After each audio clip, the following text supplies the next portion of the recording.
Hey, what's going on, everybody? Welcome back to another episode of the Breaking the Game podcast. I am Stephen Gillespie, and joining me as he has been very lately as the new co-host, Mr. Austin Carr. Austin, how you doing, brother? I'm good, man. It's a good day today. We got some basketball games on tonight, some good games yesterday. It's been an exciting first round. How you doing? I am alive and well. I was a little sad that yesterday we only had two games. I was so used Right. to getting ramped up and watching basketball from 10 o'clock in the morning until I go to bed at night. So hmm it was pretty fun, but, now we're back to a little bit more of a reality check, more of what we're used to Right. seeing. Well, it's definitely been fun though while it lasted, for sure. Yeah, and the good news is that we still have some basketball games that we get to cover. But before we Right. get to those, Austin, there has been some NBA news that we're going to be discussing before the playoffs. Yes, there has. We've had quite a few coaching openings come.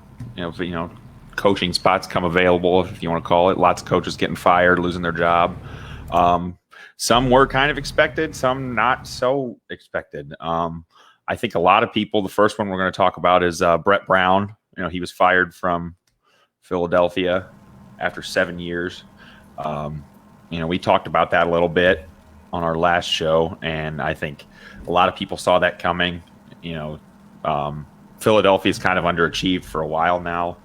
They were, a shot away last year from the Eastern Conference Finals, a crazy Kawhi Leonard, prayer. But, this year they definitely underperformed. They weren't up to the expectations of fans or really anybody that, saw this roster put together. You and I kind of both were a little bit skeptical about, the construction of this roster from the get-go when they signed Horford. You want to talk a little bit about that? Yeah, it was weird on paper, right? You lose some floor spacing earlier on when you got Jimmy Butler for last year, right? When you traded away Saric and, you added Jimmy Butler, you had JJ Redick. There were a lot of good plays where you saw JJ Redick come off some handoff style plays from Embiid and Butler and, space the floor, and that seemed to work very well. But, Jimmy Butler, for whatever reason, there's a lot of speculation why he wasn't happy there. So instead of just letting him leave outright, they traded him to Miami in order to get Josh Richardson. Excuse me, not Jason. Jason's from a different era. But, Josh Richardson coming over to Philadelphia. And there was an idea that he could do a little bit more on-ball creation. Miami let him do that a little bit on their team, but he wasn't necessarily a true point guard. They signed Tobias Harris to that ridiculous contract that everybody thought, that's what you sign, a top-level talent to, that amount of money. And Tobias Harris is a nice player, but he's not a star. And then, bringing in Al Horford as kind of like insurance policy for if Embiid gets hurt or, they could just play super tall with those two guys together. They drafted well, added Matisse Thybulle, traded up to get him. I thought that was a great deal. And he's looked very good this year for them. But overall, and they did well with their trading some second-round draft picks to bring in, Glenn Robinson III and Alex Burks, who's had a couple of nice games. But overall, when you have a starting lineup that has Embiid and you surround him with probably like three power forwards and Simmons, Harris, and Horford, Horford maybe even considered a center, it just looked, too jumped up on paper for that offense to do anything. Right. They got rid of all the shooters that they had the last couple of years. Then exactly what you said. They've got four guys that all want to play near the rim, that all are kind of, jumbled in there together in a league where floor spacing and small ball is becoming, the name of the game. They went super big with a bunch of guys that really can't create their own shot from the outside, that aren't going to be terrific perimeter shooters. Embiid and Horford don't match up well together at all. And something I saw today that just blew me away, those four contracts, just those four guys, Embiid, Simmons, Harris, and Horford, they're going to be paying them $130 million in the 2022-2023 season. So it's going to be a while before they can kind of get out from under some of these moves, unless they can, add a lot of picks or some sweeteners to try to get rid of one of those guys. I don't think it's going to be Embiid or Simmons for sure. New coach that could come in. I mean, it's obviously an attractive job when you've got stars like that, but True. You've got to be able to figure out a way to utilize Embiid and Simmons a little bit better together. I don't know if it's more pick and roll or not. I don't know if that's the answer. I know they don't run hardly any pick and rolls compared to a lot of teams in the NBA. They were like second to last. That would be probably something I would look for in the next coach. Maybe somebody that can get through to Ben Simmons and try to consider working on that 3-pointer a little bit more, or just get him to be not scared to shoot it in the games. Mm-hmm. I'm hearing a lot of speculation about Ty Lue. Yeah, me too. I don't know if that's a good idea. I don't think so, because when you consider Ty Lue and what he's done in his short coaching career, he's a former player, right? Which a lot of players respect. They want a guy who, whenever they're telling them something, the players know that the coach telling them what to do has gone through the same experiences. Maybe on a smaller level, maybe they weren't star level talent, but they've been around the game and they're well respected. And Ty Lue certainly brings that. But when I look at his creativity and his lineup configurations and things like that, he doesn't scream to me to be the best guy for Philadelphia. I think that Brooklyn should highly consider him if they don't keep Jacques Vaughn. I think that Lue, obviously he coached Kyrie Irving once upon a time in Cleveland, and he still left Ty Lue, so it's largely speculated that it was because of LeBron James and not Ty Lue. There was nothing that Lue could have done to make him happy. Mm-hmm. But you're basically bringing Lue in to be an ego manager, and I don't think that Philly necessarily needs ego managed. Maybe slightly, because like you said, Austin, alluding to Simmons' reluctancy to shoot threes, or for whatever reason, we'll talk about this later, but in the whole Embiid, is he trying, is he not trying, controversy, things like that. And I don't see Lue being that type of guy. I think Jay Wright from Villanova would be an outstanding fit here. Just be his philosophy in college, I think, would translate very well to the pros. He empowers players. He gives like a team first mentality. I think that a lot of coaches say that, but when you look at the success that Villanova has had over the past several seasons, he has that. He has players that he's coached in college in the pros, and we've seen that carry over to success for guys like Billy Donovan and Brad Stevens. Fred Hoiberg didn't have that whenever he kind of bottomed out in Chicago. John Beilein didn't really have that, and plus he's old enough to be some of these players' grandfather. So that generational divide doesn't really help in that aspect when you don't have established NBA success. So I think Jay Wright would be a great selection for an NBA head coach. Obviously, they would have to pay him well enough to consider sacrificing, the reputation that he has on his name, Austin. Yeah, I think so too. I think he's probably at the top of a lot of Sixers fans' lists too. He's from that area. Mm-hmm. He's obviously shown the ability to develop players. They don't get the top recruiting classes every year, and they're always really, really good by the time the playoff, the NCAA tournament comes around. I think that is one thing that you can look at that Brett Brown didn't really have a great track record with in his time in Philadelphia, is guys either leaving and suddenly blossoming and getting better, or guys who were, big time players on other teams like Horford and Tobias Harris have come in and, they seem like they've regressed under Brett Brown. I don't know if that's so much his coaching or just or bad fit. I think it has a little bit to do with both. But I think Jay Wright would be a great pick. That's kind of who I was thinking about too. Really, I'm not too sold on any of the guys that I've been hearing that they're going to talk to. I really hope they don't go after their own assistant coach. I think the whole idea of getting rid of Brett Brown is you need to get a new voice in the locker room and try something different. And I don't know that bringing in one of his assistants and promoting him is the way to go. Yeah, Udoka is the guy that they're considering there. And if I was Udoka, I would get the heck out, because right now he's in a lot of, circles as far as, teams considering him.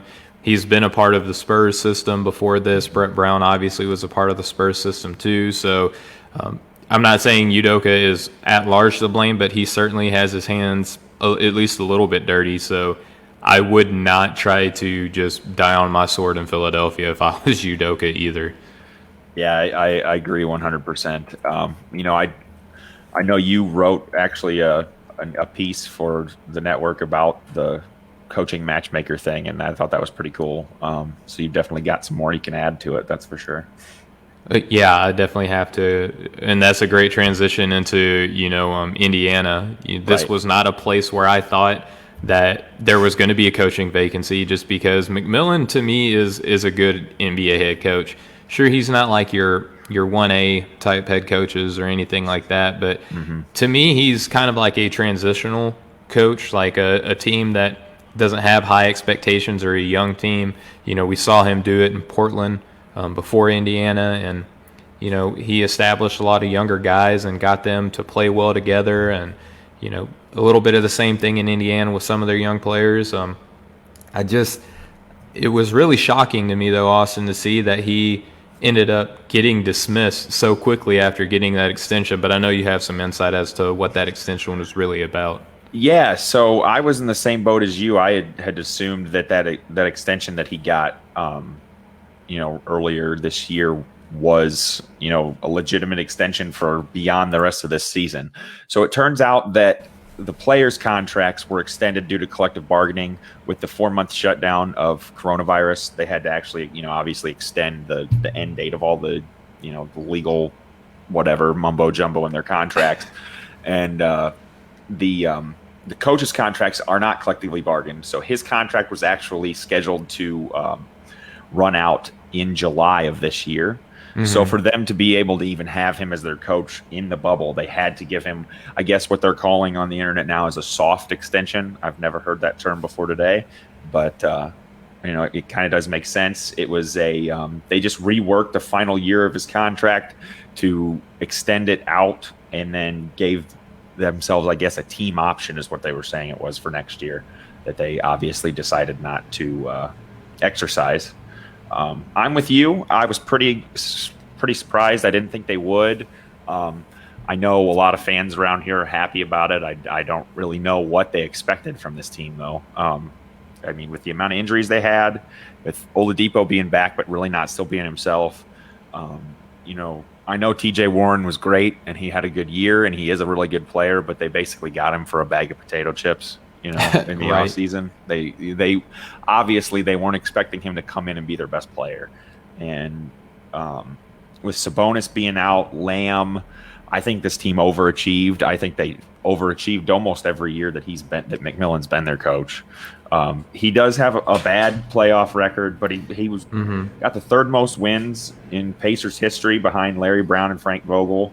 I like I said, I don't know what more they expected from this team, and I'm not really sure who their targets are going to be as far as head coaches. I don't know that they're a super attractive job because they don't have a ton of cap space, and they've got a lot of guys that are kind of the same. They don't really have a legitimate point guard.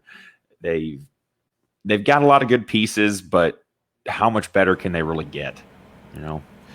Yeah, that's a fair point. And if you look at his record, you said that he was third most all times in franchise history as far as victories goes. Slightly under 500 at 183 wins and 186 losses.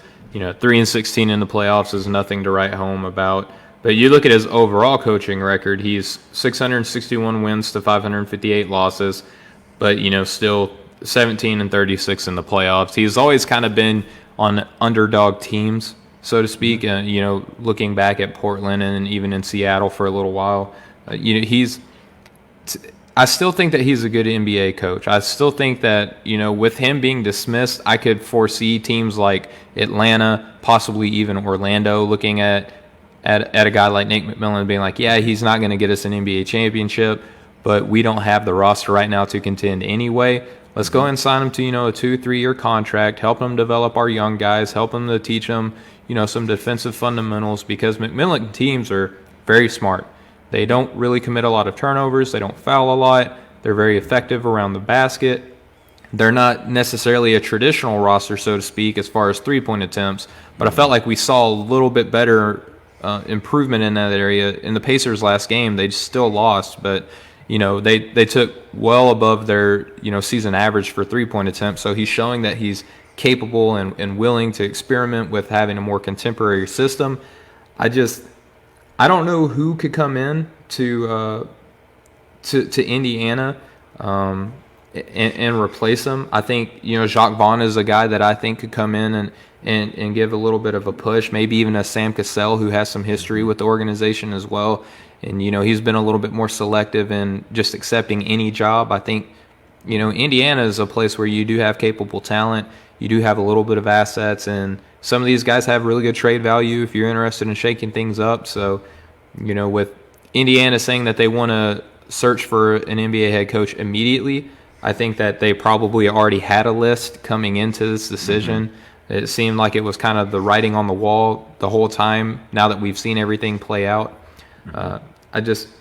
I think that McMillan deserves another opportunity. I could even see, there's a world that I could see him even going and being like a head assistant head coach or an associate head coach somewhere to like New York under Tom Thibodeau. I think would be a great fit if he's interested in taking a little bit of step back to get another opportunity after next season, Austin. Yeah, that's a good point. I like what you said about, I think he'd be a great transitional coach kind of for a young team. Like you said earlier today, get them to respectability, teach them the fundamentals. As far as the new head coach, both of those guys you said were kind of who I was thinking about. I think you'll see it'll be a first-time head coach, or like Jacques Vaughn obviously coached a little bit this year, but he's an interim if that makes a difference. But I don't think you're going to see somebody like a Jason Kidd or a big name established head coach end up there. You never know though. The Pacers have had some high profile coaches in the past. Larry Brown, Larry Bird, a couple Larrys. Rick Carlisle was there. They've had a lot of good coaches, and so it remains to be seen which direction they go in. But I think I would like Sam Cassell. I know a lot of fans would love it if Larry Bird came out of retirement, but that'd be a little far-fetched. He's happy what he's doing. Oh, I'm sure he is. I don't really have a whole lot else on this if you want to move on. Yeah, just the last little bit of news before we get into our playoff analysis is your guy won Defensive Player of the Year, Giannis Antetokounmpo. Yes, he did. He's not MVP yet, but he's my favorite. I know he's your favorite. He's a lot of people's favorite, unless you're just super high on what LeBron is doing in his 17th year in the NBA, which has been incredible. But there's a very good likelihood that Giannis could join a short list of players to win Most Valuable Player and Defensive Player of the Year all within the same season, Austin. Right, and I think he did benefit a little bit from having a really good defensive unit around him, like you said. Lopez twins are both really good defensive players. Eric Bledsoe, is probably going to be on a lot of people's first or second team all defense. They've got some other good guys. Giannis, I just think this year is his year, to take home all the awards. You kind of get like that, the feel that, his time is right now. Whether or not that means they win a championship, I don't know. Statistically, he did have, an incredible season on both sides of the ball. He had the best defensive rating in basketball, which, I think defense is a little bit more the eye test than anything. I don't think anybody would have been mad if Anthony Davis or Gobert won it. They're obviously both, extremely talented defenders. I just think Giannis has kind of been trending this way for a while now. His defense has kind of gotten better and better year in and year out, just like all of his game has. And I just also think it's kind of the sexy pick, too. I think, if we're ever going to have another guy that's going to win both in the same year, now's the time to do it. So, yeah, Gobert, and, listeners and viewers know that Gobert was my pick. But, I don't have anything negative to say about Giannis's defense. Now, AD was a guy that was largely in contention for this award, but there are some advanced statistics that show, and this is only part of the discussion, but that the Lakers' defense actually played better without him on the floor. Now, I know that there's a lot that goes into that as far as lineups and who they're playing and things like that. I'm certainly not saying that the Lakers should not play Anthony Davis. That's not what I'm advocating for at all. But when you have a three-headed race and it's tight, things like that matter when you take, everything into consideration. Giannis does not have any such statistic. I mean, the Bucks have one of the best defenses within the last 5 years, maybe even further than that. And Gobert doesn't have any such statistic either. So when it's as close as it is, those little almost insignificant things suddenly become significant. And Davis, I think, was third on my list. I don't know if he was third on yours. Yeah. So, and that seems to be kind of the running, gesture is that he's the third best defender in a really, really good competitive race for Defensive Player of the Year this year. Right. It was definitely, I think, probably going to be the tightest of all the races. Maybe six man. Six man will probably be pretty. Yeah, pretty six man is up well. there. But I think the other ones were at least MVP and Rookie of the Year. I think are pretty well figured out for most people. I saw, whether or not I believe it or not, I saw supposedly a leaked ballot for the MVP voting today, and all but two people had Giannis on it. So we'll see how that goes. But yeah, congratulations to him. I think that it was well deserved for sure. Yeah, absolutely. And I think right now, we have a split between the major award winners where, Coach of the Year went to my guy, Nick Nurse, and now Defensive Player of the Year went to your guy, Giannis. So I think that, between the two of us, we may have a little bit of an idea of what's going on in the NBA. Yeah, I hope so. I would like to think so. I would as well. And we can take that and transition to the first playoff series that we get to analyze here in this playoff analysis podcast. We have probably one of the most chippy, edgy, fun, entertaining series to lead off with between the Clippers and the Mavericks. Austin, we've had two games since our last recording as of Sunday. Today is Wednesday, the 26th, for anyone who's watching or listening later. We had the overtime victory, which was the score of 133 for the Clippers to the Mavericks 135. And then last night we saw an absolute shellacking of the Dallas Mavericks 154 to 111. Austin, we're gonna analyze these games, kind of how we were in our feels between both of these games, and I just think that they were just polar opposites of each other. Yeah, I couldn't have said it better myself. Game 4 was back and forth. The Clippers got up by 21 points, and no Porzingis in either of those games, and Luka Doncic just showed everybody why so many people think he's the future of the NBA. Jeez, the first ever 40-point triple-double in playoff history. A step back three to win the game at the buzzer. It was just incredible. I was actually out to dinner with my family and almost jumped up from the table and scared my daughter. It was pretty funny. I think I've seen so many of those stories where they saw what Luka did and everyone was like, I celebrated and scared my family almost. So right. And it's not like the Clippers didn't play a good game. I'm not sure what they were doing defensively down the stretch. How Reggie Jackson gets switched onto him so many times down the stretch there when you've got Kawhi and Paul George out there. That was a little head scratching. But obviously they came back in Game 5 and cleaned up some of those miscues and then some. Paul George seems like he figured out who Paul George was again. Yeah, I'm back almost, right? Right. He was in witness protection before last night.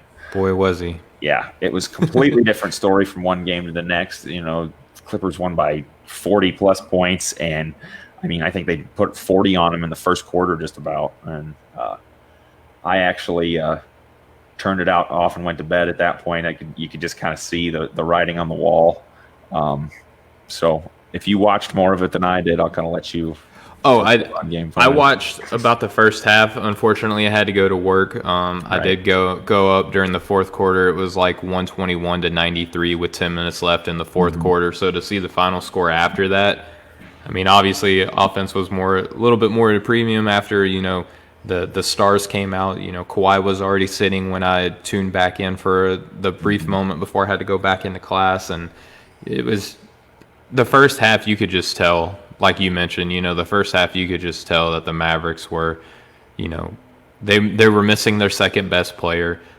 Luka obviously doing everything that he can to keep their heads above water. Luka legend basically is what I'm referring to him now from now on. Excuse any Larry Bird fans out there. I don't think that it's an insult to Larry Bird at all. I just think that you now have an heir apparent to the alliteration of LNL, Luka legend, Larry legend. So I just think that that go ahead three, you could almost feel like it was coming. It felt like it was the stage was set for Luka to basically continue to build the case that he is going to be the best player in the NBA someday. I can speak a little bit as to why that switch happened, and you could counter argue me all you want, and that's fine. But I just think that Rick Carlisle, he's a coach with NBA championship experience. He obviously knows a little bit about what he's doing. So on that inbound play to close it out, there was a quick little down screen to where Kawhi and Reggie Jackson basically had to switch. Now you can say, well, he could have fought harder around it, or they could have trapped Luka and left an open guy. I don't know if that was necessarily the best answer. It's not like the Clippers gave up a bad shot.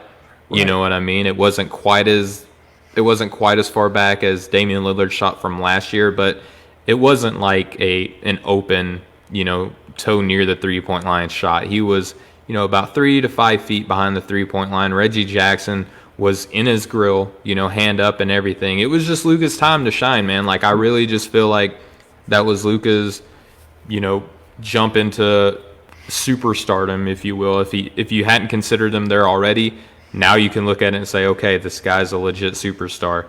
And I listened to several podcasts. One of my favorite podcasts that I listen to, Austin, is Ben Golliver on the Open Floor podcast, and they literally spent the entire show just talking about how great Luka Doncic is. Right. Well, I mean, that's kind of the story of the day, of the week, of the playoffs so far is how incredible he's been really since the bubble restarted. He averaged almost a triple-double in the seeding games. I think he was barely under 10 assists. Yeah. Over 30 points a game, and he's 20 years old. He's in his second year, and it's just, I was doing an article on him actually, and if you go in and you look at all the seasons that are, 28-8 for averages for a season, he's one of like 7 or 8 guys, and it's Harden, Jordan, him, LeBron, Oscar Robertson, the elite company. He's in good company, yeah. Yeah. And, to do that over and over again is almost impossible to expect from somebody that age. And I think it kind of came back down to earth in Game 5. Yeah. But what you said about that final shot, sometimes good players just make good shots against good defense. And I think that we saw a decent amount of that in Game 5 as well. Kawhi and Paul George both just shot the lights out. And it's not like the Mavericks weren't playing decent defense. They were on them. It's just, sometimes when you're hot, you're hot. And obviously the Clippers are an extremely deep team. They've got a great bench, and it showed in Game 5 how many different ways they can beat you. If they're not, hitting tons of threes, which they shot really well from 3. But even if they're not, Kawhi's got that mid-range game that's almost kind of a lost art in the NBA today a little bit. Sure. They can take it to the rim. They can, get to the foul line. They can obviously do it all, and they showed how scary of a team they can be when they are, at full strength. Yeah, and talking to that Game 5, the Clippers were 63% from the floor. How about this? Just a hair under 63% from deep on 35 attempts. That's insane. Dallas shot 32% on one more shot attempt. So it's not like the Mavericks weren't getting shots up. They were getting them up there. It is almost impossible for an NBA team in the playoffs to hit 63% from deep.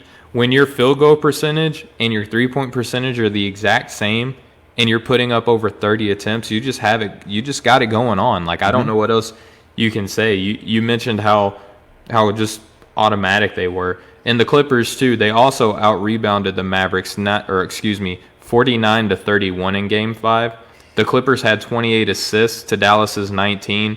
They actually had 2 more turnovers and 4 more fouls, but they also had 6 more points in the paint than the Mavericks. And that was a nice change of pace, so to speak, because Montrezl Harrell came back and had his best game since, he's been able to resume play, albeit it's a short sample size, right? He came back and had 19 and 11. And to me, that was kind of like the Paul George's resurgence obviously was the major headline for the Clippers, but having Montrezl Harrell off the bench giving you a double-double, almost 20 points, he's pretty much, to me, he's kind of the motor behind that team. Whenever he gets it going, everybody kind of plays off of his energy and his effort. And now that seems like he's got it going on, the Clippers, you may start seeing more performances kind of like this. I'm not expecting 60% from outside every night, but you're going to see more of that energy that the Clippers just haven't had basically since the season resumed. Right. I think you could definitely attribute that rebounding edge to, a lot to do with Montrezl Harrell, like you said. With him and Lou Williams coming off the bench, they have, as capable a second unit as maybe any team ever. They have almost a whole starting five they could put in off the bench that could compete with a lot of other team starters. And I like what you said about him bringing some energy and edge to the team. Obviously a huge rebounding advantage like that. The Clippers came into that game, prepared. They were, ready to really get after it. And that's just kind of, those hustle plays kind of just show that, the Clippers just wanted it a lot more than it seemed like they did in Game 4. I will say, though, I am still impressed that this was probably the first game, in my opinion, where the Clippers really outplayed Dallas. Up to this point, it's been really back and forth. I think you could make a great case in two of those first three games that Dallas could have easily won, especially Game 1. Yeah. But they need Kristaps Porzingis to come back. They can't do it with just Giannis or with just Luka. Sorry, hopefully if he gets healthy in time, this series could go 7 games. It's been exciting. I think for me, it's been the most exciting series. I don't want to say it's a surprise that they've won a couple games because I kind of thought they could. They had one of the most historically efficient offenses in NBA history. So you're going to give up some points to this team. Right. But, it's been a really exciting matchup. I think it's, kind of one of the premier stars of today versus like the premier guy of the future, if you ask me. And I would agree. Think the NBA is definitely in good hands if we've got guys like Luka and Zion and, Jason Tatum, and those guys are going to be taking up the mantle here soon. So, I'm pretty excited to see where this series goes. I do still think that ultimately the Clippers are the better team. They're just so deep. But, it wouldn't surprise me anymore if anything could happen now, Yeah, 100%. And I think that the Clippers now have the advantage to run away with the series. No team has won consecutive games in this series so far. So, I mean, if we're going to see more of the same of that, then the Clippers, at worst should win it in 7. I think, though, that Doc Rivers, knowing that they only have one more game and they get to advance, I think that you're probably going to see a similar style of effort from this team, especially if Patrick Beverley can come back, and because he gives you a little bit of edge and toughness and hustle and energy too. So I still think that him missing played a part in in their losses. You can pick him apart and say he's not a good matchup for X player or Y player. It's still the playoffs, and he's still one of your best players. And we see in the playoffs all the time guys who we don't expect to really do much be one of the better performers on any given night, Austin. And I think that missing him is still a little bit concerning defensively and even offensively, because he's not a bad spot-up shooter either, which is a good thing to have when you have Paul George or Kawhi Leonard or Lou Williams driving and kicking. And having a guy who's a consistent defense and spot-up shooter is pretty important for a playoff run. Oh, yeah, definitely. I think I said it last week, obviously, about the Jazz. Anytime you're missing a veteran point guard, it's going to hurt. It's going to make a difference. Obviously, they didn't need him last night, but correct. Going forward, they're definitely going to want him healthy. He is a former All-NBA defender. He's obviously his reputation precedes him as far as how good of a defender he is. And he brings a little bit more edge to the team. He gets under guys' skin, he gets in your head, and we've seen him do it before. And I think he'll be a big piece when he does come back. I haven't heard much about his status or anything. I haven't really heard much about Porzingis either. I'm not sure if he's coming back either. But if both Yeah, teams they're pretty get mum healthy, on those guys. Yeah. yeah, if both teams get healthy, it'll be even more exciting than it's already been.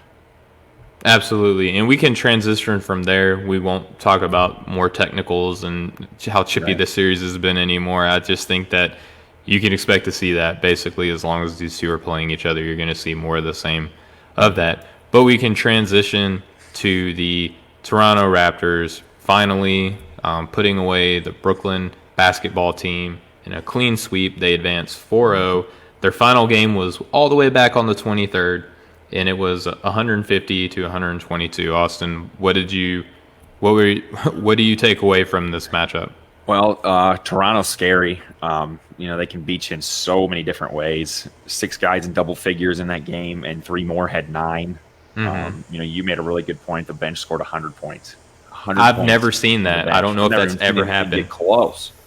I've never seen anything even close to that. That's unreal. They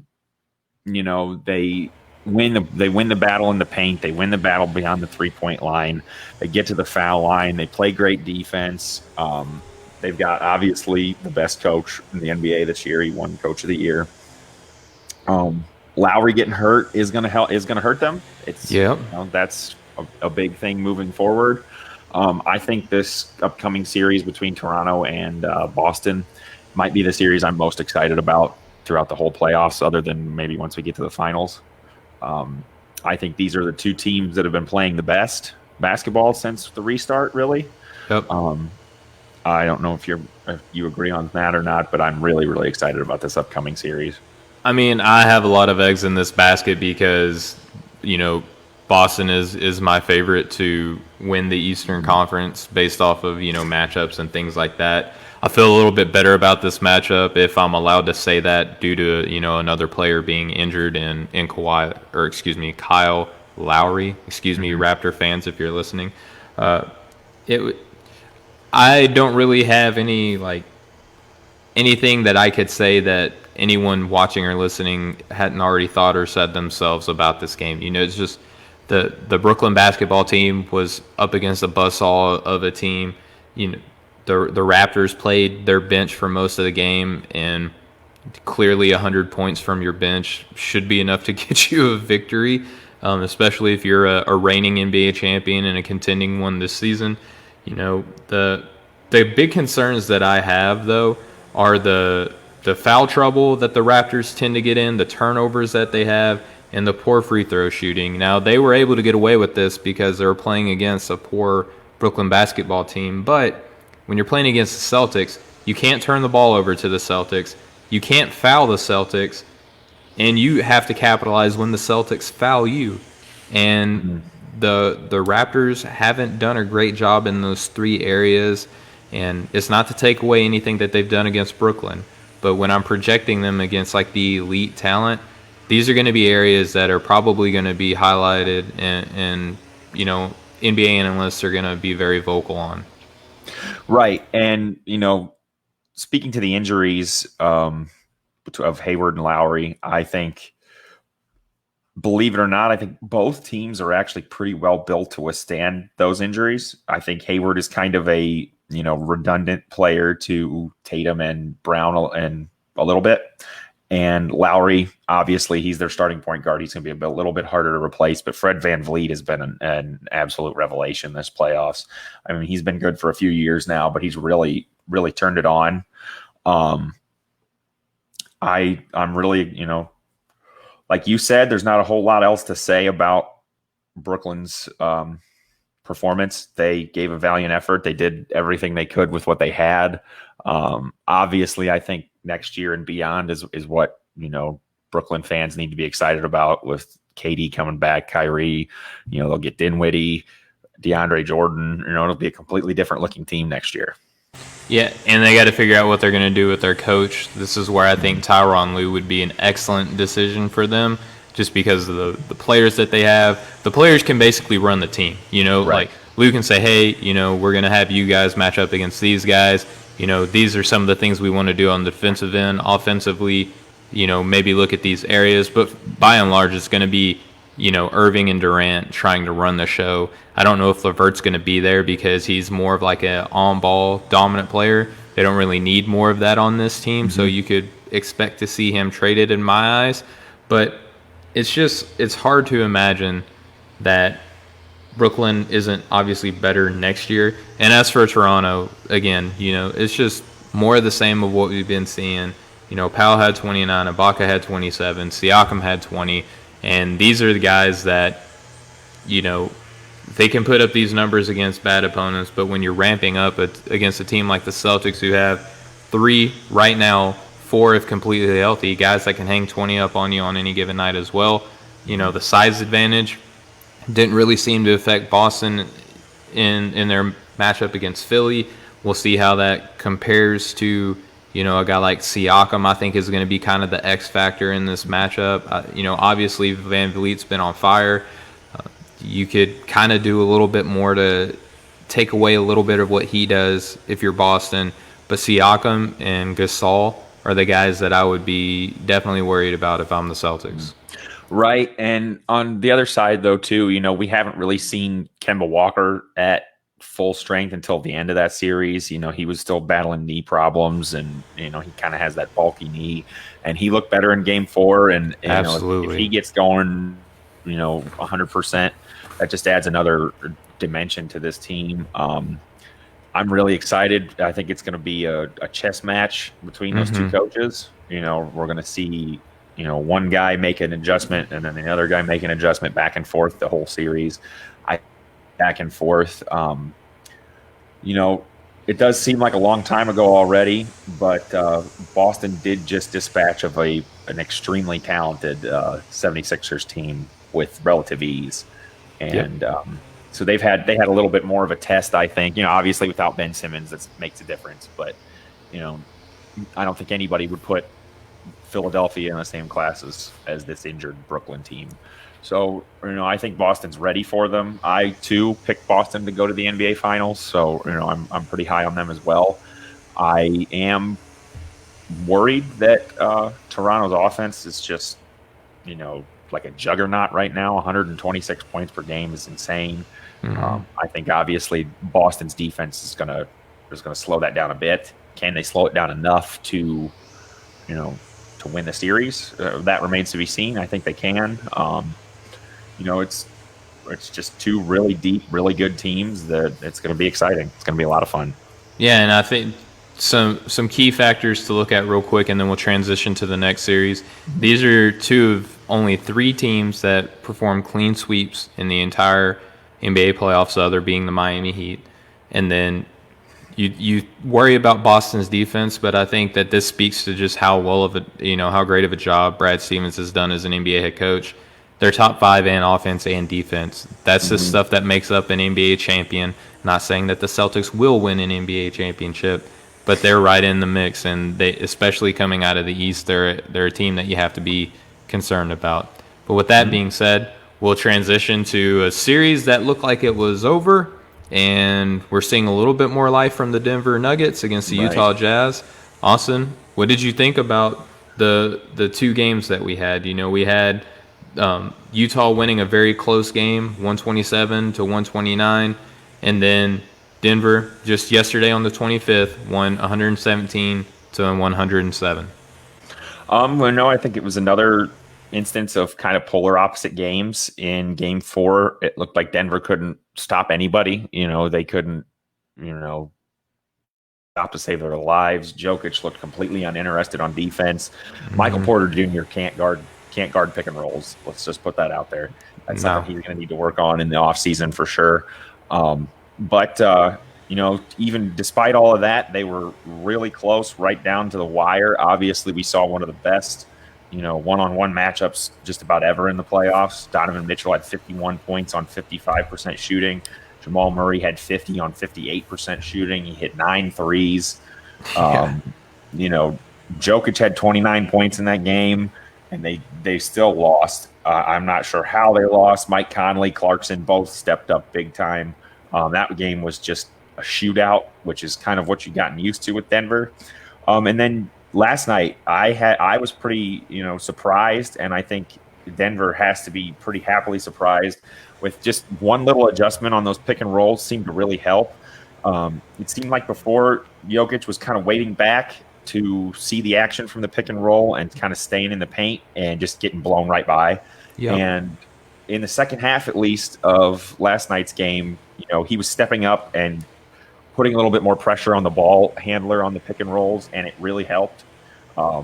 Honestly, the only times that they really got away from him was when the defender let the ball handler go away from the pick. But they kind of shut that down a lot towards the end of the game. And what can you say about Jamal Murray? Jamal Murray's just been terrific both of the last two games.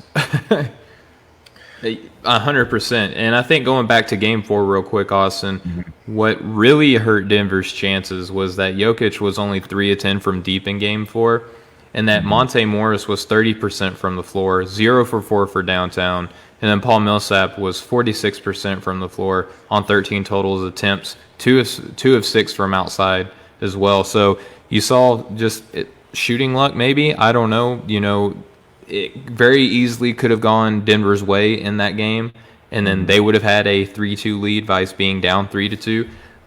Obviously, I think this is a little bit of Mike Malone kind of coaching for his job. We talked a little bit about how underwhelming Denver has performed in the bubble, and then coming into the playoffs inside the bubble. I think that he was just coaching for his job. I think a lot of that had to do with that. The players seem to like playing for Mike Malone, so maybe a little bit of urgency on their part, not to have to worry about a new voice coming in due to lack of effort on their end. Jokic did pick it up on the defensive end. I'm very happy to see that. Your insight on the pick and roll was spot on. That's what I examined as well. Michael Porter Jr. contributed with 15 points, and Grant had 13. You mentioned that Denver's defense, and so did I, picked it up on the defensive end. Both teams were 50% from the field, though, so it's not like they were, shutting down anybody. It's just the fact that they weren't as bad as they were before. It's just a marked improvement as opposed to a complete turnaround. And, both teams, it's interesting when you look at how close this Game 5 was. Both teams took 16 free throws, but Denver ended up being 12% better from the line. Utah had 1 more assist, but 10 more points in the paint. Denver had 3 more rebounds, 6 fewer turnovers, and 2 fewer fouls. So all of these things, when you look at a close game, you can say, yeah, look at this one area. This is really what contributed to the win. It was a lot of give and take between both of these teams. It's just the fact that, one, Nikola Jokic in Game 5 went 21 points, 5 of 5 from deep in that opening quarter, but then kind of fizzled out and just put up okay numbers throughout the rest of the game. But that was enough for the Nuggets, because in the second half, that's when Jamal Murray woke up and said, I'm going to be one of the best point guards in the bubble. Right, and I didn't really start watching until just about after halftime. I caught like the halftime show and then saw the whole second half. And if you had just watched the second half of that game, you would have thought Jamal Murray was going to go for another 50 or 60 point night. He was on fire. Right, yeah. And I did see what Jokic did. He hit a big 3 in the fourth quarter too. Ended up with 7 threes for the game. Anytime you can get a center that hits 7 threes in a game, I have a feeling you're going to probably come out on top more often than not. It's hard to determine, is this 2 teams that are just really clicking on offense or 2 teams that are really struggling on defense? Because I think Denver can kind of make any team look bad on defense from time to time when they're really, hitting on all cylinders. And Utah too, it's a old school play, and it seems like it's been the name of the game for the Utah Jazz my entire life. But the pick and roll, just they do it better than just about anybody in the league. They always have. They've run it more than just about anybody, and it works. You get that giant Gobert rolling to the rim, and he's hard to stop. And just a tremendous lob threat for sure. And Donovan Mitchell's kind of perfected that pass with him. And any worries about those 2 not being able to play together because of that whole coronavirus thing, I think are out the window for sure. Yeah, and just a couple of key points that I had that I wanted to, let the listener know in case they didn't catch the game and they only caught the score. It was a very close game throughout the entire matchup until the fourth quarter when we started seeing Jamal Murray do his thing. Utah didn't get any favors from O'Neal in this game because the turnovers, right, where he fouled, he got upset that he fouled on the defensive end, came back to the offensive side, set a horrible, horrible, horrible moving screen, which cost him the ball. And then he complained about it like he was like, no, I was in legal position. But you watch, it was a frustration play. You know, he was missing down, he was missing down the stretch of the game. And I will say that I was very impressed to see all of the tricks that Murray put up in this game. But one thing that I'm worried about with him is when he's feeling himself, he has tunnel vision. There were a few times where he missed some wide open players because, he missed some. At one point, I saw several possessions where there were 3 defenders on him, and he could convert and did. But there were other possessions where he didn't, and he was missing 2 just wide open guys, predominantly Jokic out of that pick and roll. So I kind of worry about that, and hopefully that's something that Mike Malone says, hey, you know, keep your head up and your eyes open, keep your peripherals on when you're attacking the basket, because we're having some great looks from some guys that can capitalize from deep, guys like, you know, MPJ and Nikola Jokic. And then just real quick, Snyder, he's a tremendous coach. I still think that, you know, he's doing a great job in the series despite, you know, some turnover problems from O'Neal late, and, you know, just the Nuggets were hitting. You know, Snyder is still doing a bang-up job. I still think that he's the best coach in this series. Hey, yeah, you know, I agree. I think, you know, after what we said about Game 1, where it just looked like unless Donovan Mitchell had the ball in his hands, their offense was stagnant. That seems like, you know, ages ago now. And I think this series has been a microcosm of the NBA overall. The 2 teams that can just really fill it up, you know, and they do it kind of in different ways, but they do a lot of the same things too. And what you said about that tunnel vision with Jamal Murray, I couldn't have said better myself.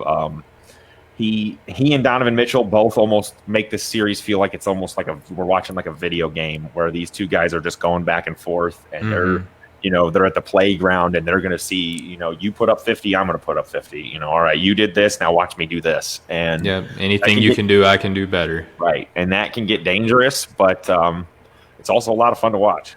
It certainly is, and I'm not knocking the performance that Murray had in the slightest. I just think that if Denver is going to win 2 more games in a row, going 3-0, I think is a tall ask for this matchup, just because of how great Utah's been playing. I don't see Utah losing 2 more games in a row.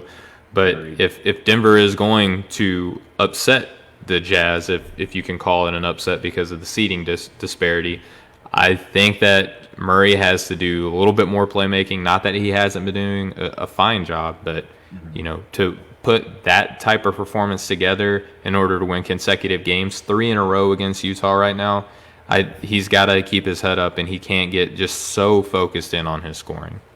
Right. You know, it's not an Allen Iverson, you know, 2076ers type team where you need one guy to score 50 points every game for them to win. He doesn't need to try to put the whole team on his shoulders every night.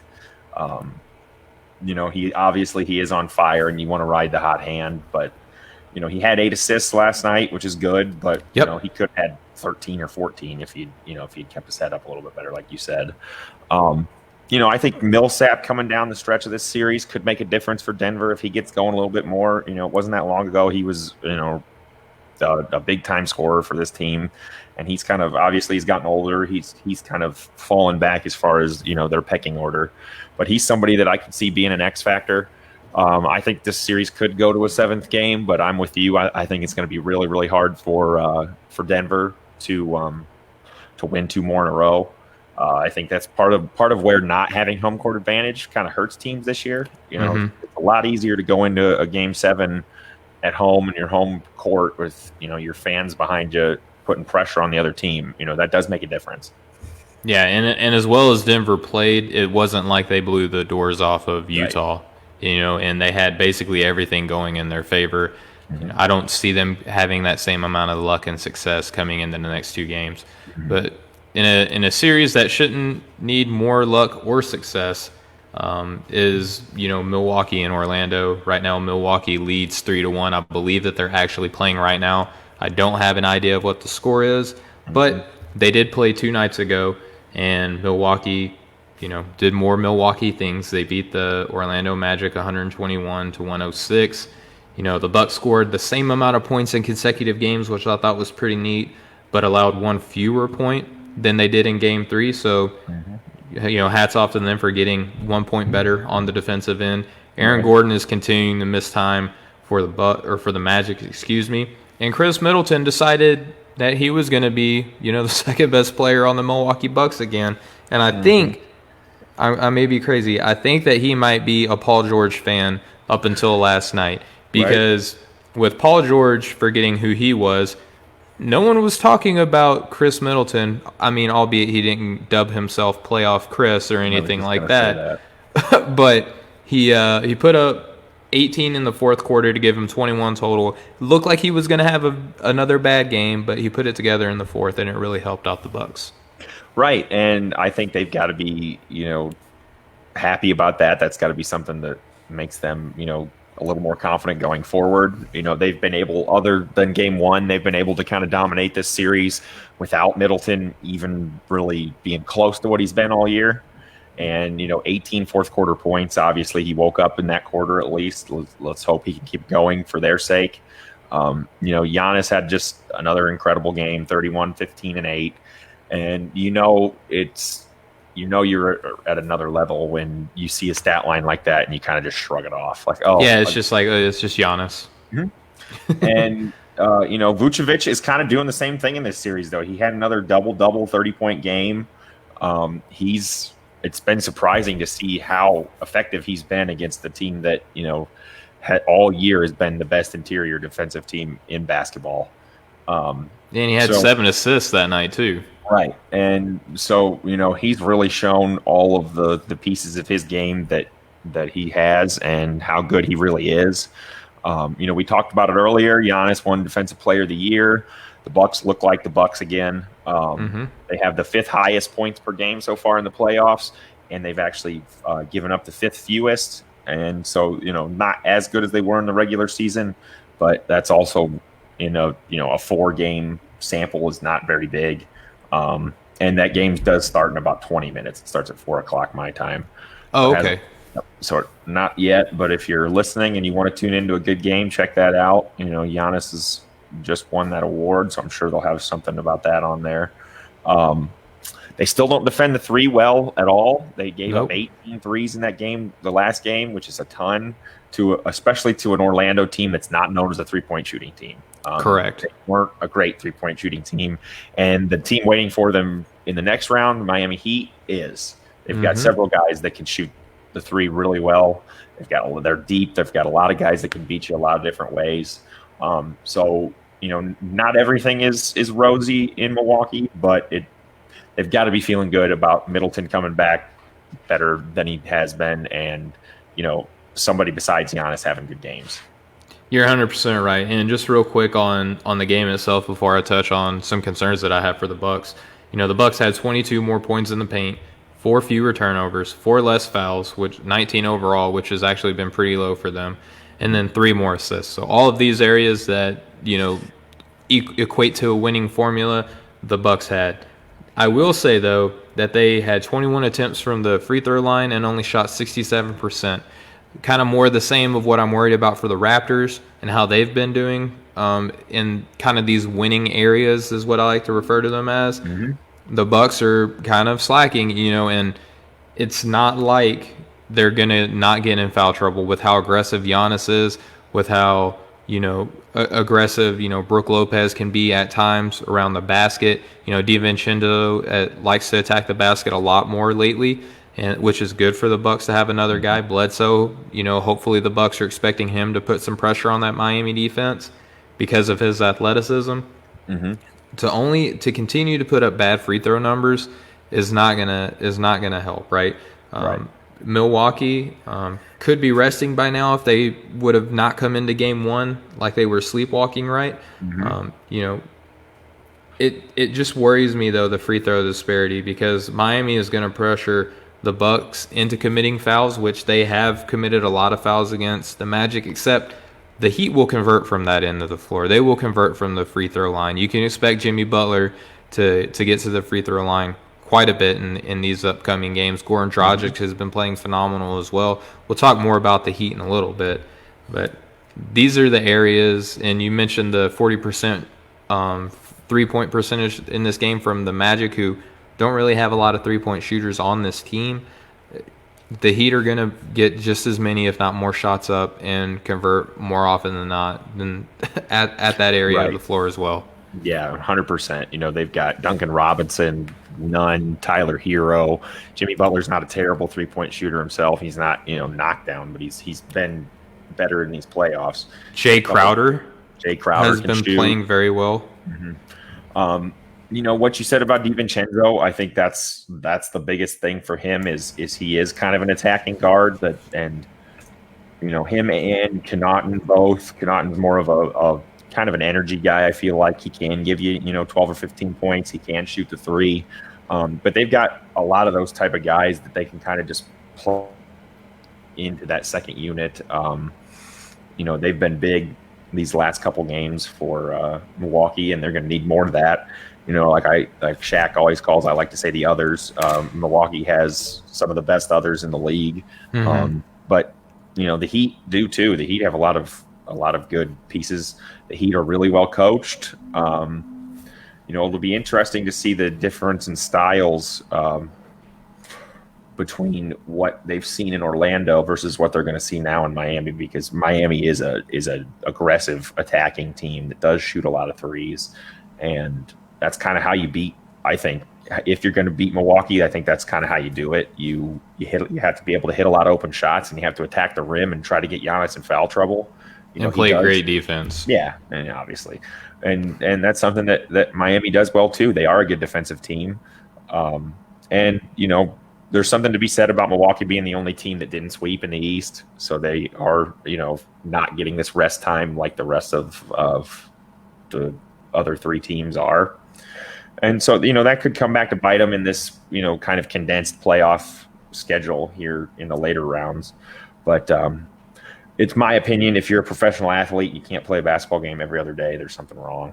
For the most part, they should be able to overcome that. Yeah, I mean, and most teams are. Most teams it hasn't are been an issue. Overcome. Yeah, and we can roll right into the next series that we said was going to be a close series coming into this, and then we thought it wasn't going to be after the first few games, and now it's looking like our first guess was our best guess, Austin. Right. Well, like I said, I did my reverse psychology on the Thunder, and they got another win for me. No, it was all my fault. Sorry, Houston. Yep. No, but way to go, Austin. Right. Obviously, this is a 2-2 series. This is the series you and I both we differed on, and we both said was going to go a little bit deeper than the other ones. Chris Paul, another 26-point game. Shai Gilgeous-Alexander had a big game. How about Schroeder off the bench, had 30 points, showing why he's my pick for Sixth Man of the Year. Hits big shots in that game. I'm kind of worried that the old James Harden is starting to show up again. I know you're not a big fan of his. I'll let you take that part, but I kind of do feel like we're starting to see, him kind of turn back into the old Harden these last couple games where he's missing an awful lot of shots. Yeah, I mean, that's really not like a hard secret that Harden didn't have that great of a game. Right. He did have 32, 15, and 8 and 4 steals. So in game 4, so I don't know that that's necessarily a terrible game. Right. That's another instance like with Giannis where it's 32, 15, and 8, and we're talking about how he didn't play well. Right, yeah. His efficiency wasn't as high as you would like to see, but it was a 3-point game. It wasn't like, the Rockets got blown out. It took every bit of OKC being that clutch lineup that they have been all year long.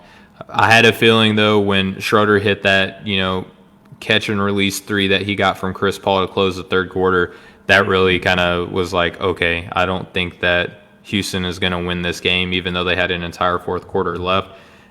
And Harden, for his part, did do everything that he was supposed to do. I'm worried that PJ Tucker, the guy that I refer to as the most underpaid player in the entire NBA, he is grabbing his shoulder an awful lot when he's not on the court, so I'm worried that something significant is going on with him. and he uses his shoulders a lot for defense, boxing out, and obviously shooting three-pointers. So it's not like his game isn't predicated on him using his shoulders like some other players can kind of get away with. But, he was only 40% from the floor, 3 of 8 from deep. Gordon was 3 of 8 from deep, and he had previously just been on fire, which was great for Houston. House was only 4 of 10, which previously had been doing great for Houston. Harden was 6 of 15 from deep, so he wasn't necessarily as efficient from the three-point end. But if you look at those 3 guys and look at how they had been performing prior to this game, 1 or 2 shots swing their way, they win this game. I mean, that's how close it was. Right, very true. And another guy that I haven't heard talked about really much since game 1, Robert Covington. He hasn't really shown up much as well either. In the last game, he did have 14 points. He did hit 4 threes. And that's the thing that kind of surprised me is, other than Harden, everybody on the team shot pretty well. They hit a lot of threes. They made a lot of shots. They had 3 guys over 20 points, and usually that can be a pretty good recipe for success. So it was interesting to see Oklahoma City able to withstand that. Obviously, Russell Westbrook makes this a completely different series. That's the key to me. Obviously, that Houston is a completely different team with him out there. It gives you another, I think, top 10 scorer in the NBA out there with Harden. Harden took more threes than anybody in the NBA. Well, Russell Westbrook took more twos. So he's kind of the yin to Harden's yang. And I think they're really missing that a lot. If he gets back, I know we just keep saying that. If he gets back, Houston, I think, has got to be the favorite to win. But Oklahoma City could pull the upset without him. I mean, it's very possible. And just more analysis from this game, OKC had more points in the paint, 46-34, compared to Houston, which, had typically been, for the most part, in these games, a little bit more closer of a matchup. 9 fewer assists, 6 more rebounds, and 5 less attempts from the floor. So just speaking to the efficiency that OKC had. They only shot 78% from the line on 28 attempts, but Houston only had 10 attempts the entire game with 9 of 10. And how about just Billy Donovan just so happened to stumble upon late in game 3 that lineup that consisted of CP3, SGA, Schroeder, and then putting in Lou Dort and Gallinari at their 5. I mean, they are small balling the small ballest team in the NBA, and they're not losing any bit of their clutch factor, their clutch gene. Lou Dort is showing that he's somewhat of a James Harden stopper. He's making life hard on him. I was listening to some podcasts that I'm pretty sure it was from The Ringer that I think it was Kelly Iko, if I'm not mistaken, did a nice piece on how Lou Dort had shut down James Harden in the regular season in previous matchups, and he makes life extremely difficult on James Harden, and you need those type of players if you're going to beat this Houston Rockets team. Right. He's almost like the new look Andre Roberson of what he was a couple of years ago. Just, a tenacious defender. He's, gets up in the best perimeter player the whole game. He has played really, really good against James Harden. He's actually an undrafted. They both went to the same college. They both went to Arizona State. So, you got the connection there. I saw something cool on Twitter. Somebody, apparently Oklahoma City Thunder fans like these vanity license plates, I guess is a thing that they have. And they're talking about making one for Lou Dort that just is his last name. And instead of like the state, it says in your jersey. And I like that. I thought that was pretty cool. Yeah, I mean, he's a phenomenal defender, man. And I was listening to the mismatch with Kevin O'Connor and Chris Vernon, and it's crazy to me like how wide-ranging the expectations of a Lou Dort was coming out of Arizona State. Obviously, I wasn't evaluating draft class. I would like to think that I would have caught on to Lou Dort's, but right. I have the benefit of hindsight, obviously. But Kevin O'Connor, to his credit, said that he had him graded out as the 31st best prospect out of that draft class, largely because of the defense. The offense was the concern, and with a minimized role in OKC, basically just being a spot-up shooter in the corner, he's carved out a nice little niche for himself in that offense as well. Right. Well, they can get enough offense from CP3 and SGA and from Schroeder, sorry. And no, you're right. Steven Adams, he only had 12 points. Gallinari. Gallinari, Gallinari's got to be one of the most underrated players in the NBA. He's been putting up a lot of points for a lot of years. He's been good on just about every team he's been on. I almost, until last night, I was almost saying that the Clippers might have been smart to keep him, but Paul George kind of showed up again finally. So obviously, I don't think they get Kawhi without Paul George, but that's neither here nor there. I'm excited about the rest of this series. I just keep saying excited, but all these series have been really fun to watch. These two teams, they match up really well. I don't think you're going to see a blowout one way or the other in any of the rest of the games. Westbrook is the X factor, and that 10-point or that 10 attempts from the free throw line, that's kind of what's making me worried. Is Harden, already starting to wear down? Is it going back to more of the same where, he just can't finish out the season because they put so much on him all year long, or are they relying too much on threes? And, all those are questions that we've had about this team for years, regardless of who they've had around him. Yeah, and you're right. And I'm glad you brought up that point because people are starting to already come at James Harden with the criticism that I myself have largely heaped on him over the past several years. But I will say, in Harden's defense, if I am playing a devil's advocate, so to speak here, he's the only guy on this team that can create offense. Literally it. Like, Eric Gordon has had a couple decent games. Austin Rivers has had a couple decent games. Having Jeff Green being able to bring the ball up the floor has allowed Harden a little bit of rest on that offensive end. But Harden is the only one that can create. He's the only one taking a beating when he gets to when he's on that offensive end. Everybody else is basically standing outside the line waiting for him to kick a pass out to him. Mm-hmm. So it's really tough. And those 10 free throw attempts that you spoke of, with Westbrook on this team, that number probably doubles in this game just because of how aggressive Russ is. Right, and just the ability for Harden to pass the ball off to him every so often and say, here, you go to the rim this time, you take a turn, let me spot up a little bit. Having that second, just like Chris Paul was, having that second ball handler can initiate the whole offense, makes it 10 times easier for him. And I think that's obviously what they were thinking bringing in Westbrook this year. And, it's got to be frustrating not having him out there. But if and when he does come back, it makes Houston a completely different team. Yeah, because OKC can't just put Lou Dort on the best player of the Rockets. They got two dynamic guards that they have to, defensively game plan around. Right. But we can go ahead and transition to our next series, which, unfortunately for your little hometown area that you're in, Austin, did not end favorably at all. Miami advances, completing another clean sweep. This was probably the biggest, loss that the Pacers took at the hands of the Heat in this matchup. It was a double-digit game, 99-87. Goran Dragic had 23 points. 4 others were in double figures. Crowder was in double figures for yet another game, making it 3, if not 4 consecutive games where he was in double figures. Bam had 14 points, 19 rebounds, 6 assists, and a steal and a block in this game, while TJ Warren only had 21.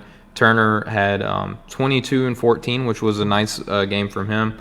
And then Oladipo had 25, 8, and 5 for this game for the Indiana Pacers. Yeah, and it's just another kind of a hard game to really wrap my head around why the Pacers just can't beat Miami. I mean, I think they kind of, towards the end of that game, I think it was kind of the writing was on the wall. And, as you see, they only scored 87 points. I think they kind of, I don't want to say rolled over at the end of the game, but they definitely knew the outcome.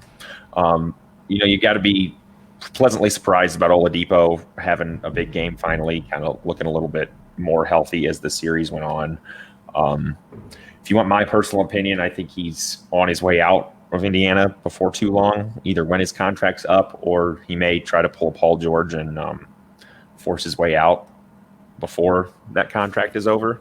But, at least that's a lot of what you're hearing around here. The Nate McMillan firing too, we talked about that already. There's a lot of fallout from this series.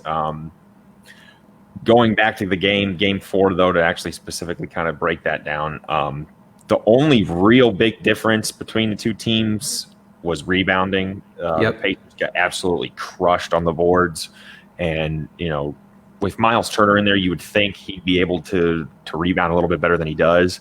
I think that's one of the big things that fans around here really, really are down on him about, is he's not a great rebounder. But they missed Sabonis there too. Who was a great rebounder. Terrific rebounder. And, like I said earlier, what more could you have expected from a team that, 2 of their 5 best players were out the entire playoffs? Oladipo hardly played all year and wasn't the player that he was, 2 years ago before the injury. Brogdon was coming into the bubble off of an injury. Right. And they haven't been healthy. McMillan teams have kind of notoriously been injured a lot. And Miami's just a solid, deep, well-coached team. They've got Tyler Heroes hitting on all cylinders now. Duncan Robinson's been, a pleasant surprise for this team for a couple of years now. Yes. One of the best shooters in the NBA. And it's not like the Pacers' best players played bad. That all 3, Warren, Turner, and Oladipo, had big games. It's just Miami just wants it more, I think, in these games. They're just the talent level is just a little bit higher for Miami than it is for the Pacers. Goran Dragic has kind of been the X factor for this team. I didn't see this 20, almost averaging about 20 points per game. I didn't see that happening. But he has been a solid NBA point guard for a long time, and I think that's one area where the Pacers were lacking versus Miami. Is Brogdon is a good guard, but is he a point guard? Is he a traditional point guard? I don't know. And Indiana doesn't really have a traditional lead point guard. And that's something they could look at in the offseason. We were talking about the coaching search. It has come out now that should he become available, Mike D'Antoni is going to be their first guy that they want to go after. So that's interesting. Yeah, considering the roster that they have, it's more of like a defensive, hard grinding team. To me, that would kind of fit more of what we saw from D'Antoni in LA and New York when he did not have like a dynamic lead ball handler. Right. And it was more of like a traditional, well-rounded offense. He didn't really do that hot. He kind of has to have those dynamic, ball handling centric lineups. And, maybe Oladipo, if he's healthy, can turn into that lead guard. I don't imagine Brogdon being that type of a guard. I like Aaron Holiday a lot. If he gets better and continues to develop, he could potentially turn into that role. Mm-hmm. But, yeah, going back to this game, though, it was Miami made 11 more shots on 11 more attempts, but they only went 8 from 30 from deep and still put up a 12-point victory, right? Miami had 20 more points in the paint. They had 4 less fouls, 2 fewer turnovers, and 4 more assists. So those winning stats that I like to kind of keep track of, Miami led the way in those, which, led them to victory, so to speak. Miami really didn't have their best game, still won that. Indy is just outmatched. I don't think that they should have any shame in losing to a team that could beat the title contender in Milwaukee. It's right. just there's a reason why the Pacers were seated where they were. 5th overall was not bad considering that their roster was pretty newly constructed. And bringing in significant changes with guys like T.J. Warren, guys like Malcolm Brogdon and Jeremy Lamb. That's not a small ask for any NBA head coach to say, all right, here's 3 new pieces, get us to the 5th seed in the East, So right. I thought that McMillan did a fine job. I'm not a big fan of D'Antoni coming there. I think that D'Antoni would be great in a place like New Orleans, but with how dynamic that offense could be. But, I'm kind of more along the lines of what I mentioned earlier. I think Sam Cassell would be a great coach on that team, or even a Jacques Vaughn. But ultimately, it's just I'm really just disappointed that McMillan is now out of a job again after just being a consistent, good NBA head coach. I know that he's not a title winner or anything like that. He's a solid coach, man. Right, and being from here and being around the team a little bit and the fans, I think to someone that's not around it as much, they see what he did with the Pacers, and the Pacers on paper aren't that impressive of a team. And I think coming into it, anyone around the Pacers kind of knew that this team was going to be in contention a lot. They're extremely well coached. They play extremely hard. They have a lot of good NBA players. They just don't have that top tier star level talent. And I don't remember who it was I was listening to, but they said the Pacers every year are good enough to win 45, 50 games, but they're not really built to beat anybody in the playoffs. They don't have that superstar kind of level guy. Oladipo was becoming that guy. But, you can say what you want about Nate McMillan, but Oladipo was a pretty unknown commodity when he went there. And Sabonis was pretty well unknown, wasn't, Yeah, close to the level that he's at now. Not how he was in OKC at all. Right. And so I think something has to be said that Nate McMillan at least did a good job of developing those guys and, made the best out of what he had. I was one of the people when they traded Paul George for those two that kind of laughed at it and said, oh, here we go again, Pacers management, losing another trade. Yeah. And I don't think that's the case at all at this point. But, a lot of things, another thing I hear about the Pacers is the ownership doesn't want to spend money. But what you just said, they went out and got Jeremy Lamb, Malcolm Brogdon, and TJ Warren in the offseason. They made upgrades to this roster. And just the fact that they want to go after a guy like D'Antoni shows you that, maybe the fans are a little bit out of touch in the aspect that, I think this ownership group really does want to win. I think they are all in on doing what they can to build a winning team here. Basketball is really important to the state of Indiana. And I just think I don't think it was the right move to get rid of McMillan. I'm with you. I think he, did the best with what he had. The only thing I can see about D'Antoni that intrigues me is what you said about Oladipo being, a poor man's James Harden. If he could, fill that role, if he can come back healthy, he is a good attacking guard. He can get to the rim. He can get to the free throw line. He showed a couple years ago he is all-star caliber when he's right. But not to talk all about the Pacers for this whole thing. Miami is moving on. Yes. Not a whole lot else really to be said about them. They're just, their coach, I can't think of his name all of a sudden, Spoelstra. Spoelstra. They're always a really well-coached team. They're always kind of, prepared for whatever you throw at them.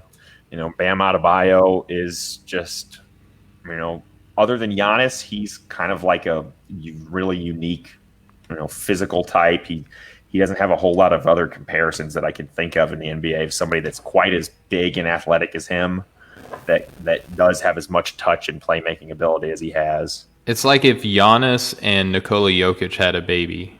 Right? Yeah, Right? it is, for sure. That's a good way to put it.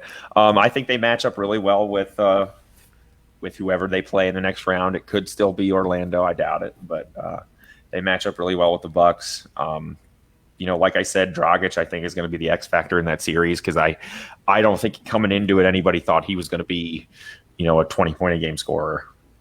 Yeah, and plus, just the number of defenders that the Heat can put on the best players in Milwaukee. They can put out a lineup that doesn't consist of a point guard at all as well. So I'm very intrigued by that matchup. I will say, though, back to your Oladipo, keeping him happy point. Basically the NBA said that he had to play in Orlando. He was giving up $3 million. That wasn't the team saying that. That was the league. So, there are some speculation that he's upset at the team that happened. It was out of their hands. It was the league saying that because he's basically waited until past the deadline to say whether or not he wanted to play to make up his mind. You can make the argument that he wasn't given enough time to make an informed or educated decision. It's not the point. He still had to do it, and maybe he just would feel a change of scenery. I think that D'Antoni, hiring him would be the idea that Oladipo is that ball handler and dynamic guy, and maybe that is a move to keep him happy. I just think that if that happens, either Turner or Sabonis are gone. Like, that's just too big of a lineup for a D'Antoni system to be successful. Yeah. I agree with all of that. I think it would be interesting to see. Another thing they talk about too with Oladipo is how he did his whole rehab away from the team in Miami. That's where he lives, and the coronavirus kind of changed things. It's not like he could be at the facility with the medical staff rehabbing during the shutdown. Before that, he could have been around more, but I'd want to be home too if I was rehab. And to be honest, the idea is he's gone for Miami already because he's friends with those guys or whatever. He's too friendly before the game. I hear that talked about on the radio here all the time too. And if you had the choice to live in Miami in the off season or Indianapolis, and you're saying Indianapolis, I'm going to call you a liar 10 times out of 10. Indianapolis isn't that bad of a place, but it's not Miami. And I just think people read too much into stuff sometimes. Yeah, and he went to school in Indiana too, so it's not like he doesn't have zero ties to that area at all. Right. So, and we can finish up to our last series to evaluate. If you want to call it a series, maybe that's being polite, but the Los Angeles Lakers versus the Portland Trailblazers. The Trailblazers did overcome the Lakers in Game 1, and ever since then, the Lakers have been mad. And on Mamba Day, they had a field day with the Portland Trailblazers, Austin. Yes, they did. Obviously, like you said, Mamba Day, it was a pretty crazy thing at the beginning of the game. They started on a 24-8 run, and anybody that's an NBA fan knows those are Kobe's 2 numbers. That's why 8/24 was Mamba Day. You made a good point on Twitter that that's typically at the point where you would restart the game. Yes, I like that because I'm the exact same way. It's like, all right, this is not going the way I want. Let's try again. Exactly. Rage quit, I think, as they call that. I'm never mad when I do it, but right. No, but obviously the Blazers are just, I think they're running out of gas. They're a great team. Lillard's a great player. He got hurt in that game. He's, he got a sprained knee. I think that's the nail in the coffin. KCP finally showed up. Danny Green finally showed up, quieted all the critics. Until the next game, they miss a couple shots. Lakers fans are ruthless, trust me. Yeah, and LeBron fans. But, and LeBron fans, yep. They outscored them in the paint. They blocked 7 more shots than the Blazers in Game 4. It's funny, you hear about, from some people how many more foul calls the Lakers got than the Blazers. The Lakers actually committed 1 more foul than the Blazers did in that game. And the free throw attempts were very close too. The Blazers exactly. actually had 1 more free throw attempt than the Lakers the whole game.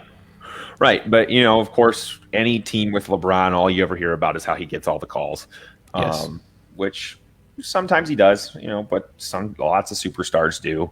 He had another big game, 30, 10, and 6. It was just, kind of an all-around beatdown. Like I said, Mamba Day, 24-8 run. It just seemed like they were destined to win. I didn't think that. I didn't think they'd let Kobe down on that day for sure.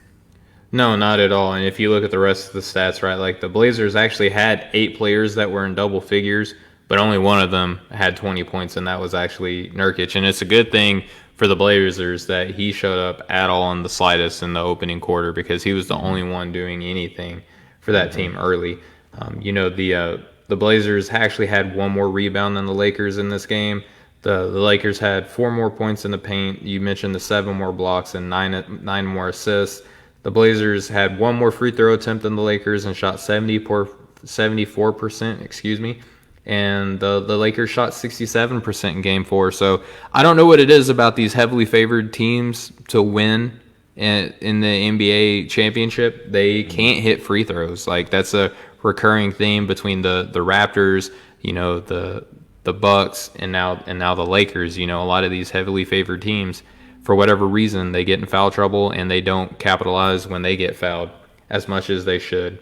Right. That is a weird kind of coincidence. That's a good point to make. The Lakers just aren't really that great of a shooting team altogether, but those other 2 teams that you mentioned are, and it doesn't really make sense. You're right. Yeah, and just the Lakers shot 56% from the floor, right, when the Blazers were actually a hair under 45, and the Blazers had 2 more field goal attempts. So that just goes to show you that the Lakers were efficient. They were humming and clicking. You mentioned the KCP and Danny Green naysayers are pretty quiet right now. They're probably like, oh, that's what they get paid to do, or da-da-da, which, you're right, sure. But they can't go from being the worst player in the NBA on game one, and now all of a sudden you're just like not giving them any credit at all for doing well. You know what I mean? Right. Yeah. And that's just typical Lakers fans. It's just like, Yankees fans, Cowboys fans, they're a little bit spoiled on winning and they expect everybody to be, a superstar every game. And it's just not the case. But, a couple points that you made in your notes that are really impressive. Lakers only had 2 players that took 10 shot attempts or more. Kuzma, LeBron, and LeBron was 10 of 12. They didn't have a single player play over 30 minutes. They're going to be well rested going into the next round. They're ready. LeBron's playing at LeBron playoff level, and that's always, more often than not going to be enough to get you a win on most nights, at least, until deep in the playoffs. They still worry me, whether or not they can hit enough shots in later rounds.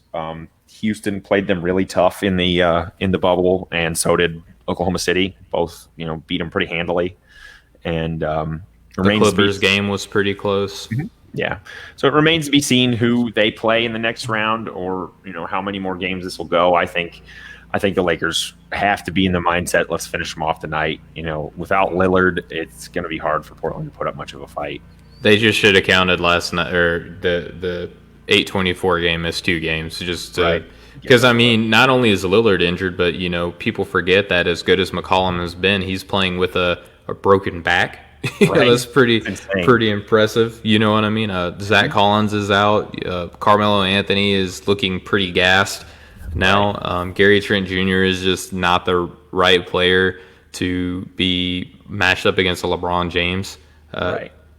And it's also crazy too that Terry Stotts is a great coach, but I did not understand why they started Whiteside and Nurkic together and left Gary Trent Jr. on the bench, because I understand that there's a philosophy that you need to have scoring coming in off the bench, and Junior can do that. But you're also down 2-1 against a team that's largely considered to be an NBA championship favorite this year. You need to have your best guys in as much as you can. Right, and the only thing I could think of there is just that they felt they needed a rebounding advantage, or that they were getting out rebounded, maybe that just the Lakers have so much size. But the Lakers have size in a non-traditional kind of way. Like LeBron's a guard, and he's now in this point in his career, he's basically a guard. Anthony Davis can step away from the rim, and their big men are not going to post up a lot. It's kind of they're rim runners. They're Dwight Howard at this point in his career is kind of an energy guy, and JaVale McGee is kind of just that lob threat. And so they don't really – it doesn't really make sense to have Nurkic and Whiteside out there, because they can't guard those big guys anyway, really. Yeah, and it slows down your team against probably one of the more athletic front courts in the entire NBA. Not a good look. And Terry Stotts is a fine coach. I'm not saying that he's a terrible one, but he knew what the correct lineup was, because whenever he finally had enough and called a timeout, they put in Gary Trent Jr. and took out Hassan Whiteside. So to me, that's like, okay, you knew what the right answer was from the very beginning of the game, and just for whatever reason, second guessed yourself, or went against your better judgment for whatever reason. Right, and one other thing too, when Kyle Kuzma gets more than about 13 points in a game, it's pretty hard to beat the Lakers, and that just brings another dimension to that team. To the lineup in general. Waiters finally got a little bit more run. Didn't do a whole lot with it. Played 14 minutes. Alex Caruso, I know plus minus is not a huge thing, but he was plus 15 again. And, I think he's had a pretty high plus minus every game this series, even the one they lost. Anthony Davis only played 18 minutes. JaVale McGee only got 14 minutes. We even saw Jared Dudley sighting. He had 3 steals, believe it or not. Didn't record a single other statistic, but didn't take a shot. But he did have 3 steals somehow. So it was nice to see Dudley get out there a little bit. This was just kind of a weird game. Portland just didn't really show up at all. The Lakers didn't. No one guy on their team really blew anybody away. Obviously, LeBron hardly missed a shot. but it was just insane how efficient as a team they were. Just going through the box score now, it's, I mean, 5 for 8, 10 for 12, 4 for 6, 5 for 8, 5 for 8. That's the starting five. Like, that's incredible. Yeah. My buddy Patrick just commented and said that Milwaukee is not coming out of the locker room. I don't know what that's about because their game was supposed to start about 15 minutes ago, and it doesn't look like it's underway at all. I have no data on that, Patrick. We've been doing this podcast now for about an hour and a half, so I'm not sure as to why. I'm sure more information will come out, and if it's anything that we feel significant, we'll be covering on our next episode, which we will be recording on Sunday evening. But with that being said, Austin, I feel like that's a great place for us to wrap up our show for the day. I feel we did a great job. Protest, huh? Okay, so Orlando was on the court. I did just read a tweet from Woj that said there's talk of a boycott, and that's why they're not coming out of the locker room. And the NBA officials are in there now talking to them. So we'll definitely have a big story for you guys for our next episode for sure. Yeah, so if this is in conjunction with what we saw with Mr. Blake out of what happened with him in Milwaukee, obviously that happened in the same area where the Bucks play, and we know that several Bucks players, including George Hill, was very vocal about the displeasure that they're even in the bubble right now, and it's taking kind of pressure and spotlight off of injustice and things like that. I mean, totally understand where they're coming from. I believe that, there does need to be reform in a lot of areas in our nation right now. And not to tie this into any sort of strategy at all, it may be in poor taste, but I mean, Milwaukee certainly does, if they do protest and boycott this game and it counts as a no contest or disqualification, they would still have the advantage over Orlando. Not saying that that's why they're doing it at all. It's just another side note to consider and how this could affect the overall landscape of the NBA playoffs. If this is something that the team got together, I would like to think that the ownership and the coaching were involved as well. And, if it's an act of solidarity, I think that that's great. I mean, a lot of NBA players wanted to make sure that, their voice of activism and protest against injustice and things like that were heard while they were in Orlando. The NBA put it on page one that they're down to do whatever they can to support the players with protesting social injustice, and to the NBA's credit, they have as far as advertisements and displays and things like that. But maybe players aren't feeling like it's enough, and maybe we're going to have another round of collective bargaining, things like that. I hope not. I hope that the players that aren't in Orlando can talk with the players that are in Orlando and act in solidarity to come to some sort of resolution and how they can handle this case moving forward, Austin. Right. And, just from a fan standpoint of the NBA, you would hate to see it if it does affect games and does cause missed games, but some things are bigger than basketball for sure. 100%. And, you and I have talked several times on this show about, NBA players and athletes in general having a pretty unique perspective on life and needing to have their voice heard just like any other citizen. So, we can't go back on that now just because we're missing out on a game. And, whatever happens going forward, this happens. I hope it doesn't, derail too much of the playoffs because it has been a great playoffs up to this point. But, I don't really have anything else to add from what you said. You put it pretty well. I appreciate that. And yeah, this does seem like it's going to be significant enough to where we will cover whatever details come out of this come Sunday afternoon or evening whenever we do our regularly scheduled show. But, as for us here at Breaking the Game podcast, we represent the Off the Ball Network. As far as my end, I know that Austin is doing great things with the Game Change Sports Network. Both of us have recently published articles. I encourage you guys to go and check those out. Austin is doing great work with the Game Change Sports Network. And Austin, just real quick, if you want to promote yourself. Yeah. So I just did an article, like you called him Luka Legend. I actually did an article called The Legend of Luka Doncic. And you can go read that on GameChangerSportsNetwork.com now. A lot of great writers over there, a lot of great content. We're working on more social media content. We do some kind of polls every other day or so. all kinds of good stuff going up there all the time. It's a pretty big group of guys, so they're all doing really great work. They have, if you go on their Facebook, they have a list of live shows. They have actually a schedule of when their live shows are each night of the week. You can check those out. I'll probably be working on an article, something to do with this this ongoing story with the Bucks not coming out of the locker room. We'll see. That's probably, a little bit of a touchy subject at this point, so we'll see. But you're doing a lot of great work too. So go ahead and give yourself a pat on the back too, Stephen. Well, I appreciate that. And real quick, before I pat myself, I just want to say that my guys at the Off the Ball Network have a running group chat, and details that I'm getting out from what we're not watching right now, obviously, Austin, are that they took the ball rack and the name tags down from the players, so it looks like this game is going to be not happening as far as, whether or not it's postponed or if it counts as a disqualification or a forfeit.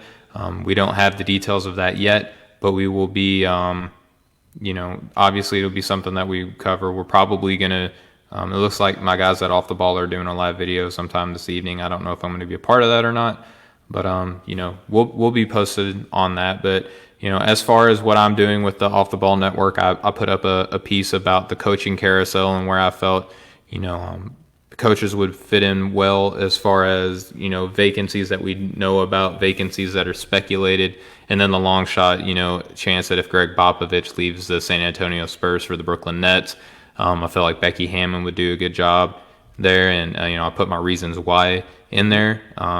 Probably going to have to do some updating with Indiana deciding to have a change of heart with Nate McMillan. But yeah, just go check us out at our respective, websites, the offtheballnetwork.com, and Austin, just real quick, the URL for where you... GameChangerSportsNetwork.com. Excellent stuff. Yeah, and as for us, we've been the Breaking the Game podcast. You, the audience, whether you're watching or listening now or later, we very much appreciate you guys supporting us. We went over 1,000 downloads as a show a couple of days ago, which is a huge milestone. A lot of those coming over the last 2 months when we've really ramped up our interviews and activity. So really appreciate the support from you guys. It's made all the difference to myself and Austin. I'm sure that you echo those same sentiments. Oh yeah, definitely. 1,000 downloads is nothing to laugh at for sure. I'd been at this for quite a while by myself and hadn't come close to that. So, we're doing good things. We're doing good work. We appreciate everybody that takes time out of their day to listen to us. There's a million NBA podcasts. There's a million sports shows you can listen to. So anybody that gives us some time of their day, we appreciate it. We hope you guys learn something from us. We hope, you like what we have to say. If you don't like what we have to say, at least we hope we inform you, and, reach out to us at the, at our Twitter or Instagram. We have an email. We'd love to, connect with you guys, and just thanks for listening. Yeah, absolutely. And those handles you can reach us at on Twitter is at BTG NBA Pod, and then at Instagram at BTG NBA Pod. Appreciate the assist there, Austin. As always, you can email us with whatever you want to talk about here on the show. We will gladly invite the open dialogue between us and you, the audience. You can email us at breakingthegamepodcast@gmail.com. We've been the Breaking the Game podcast. You, the audience, have been awesome. We will catch up with you guys next time. Much love, everybody. Have a good one.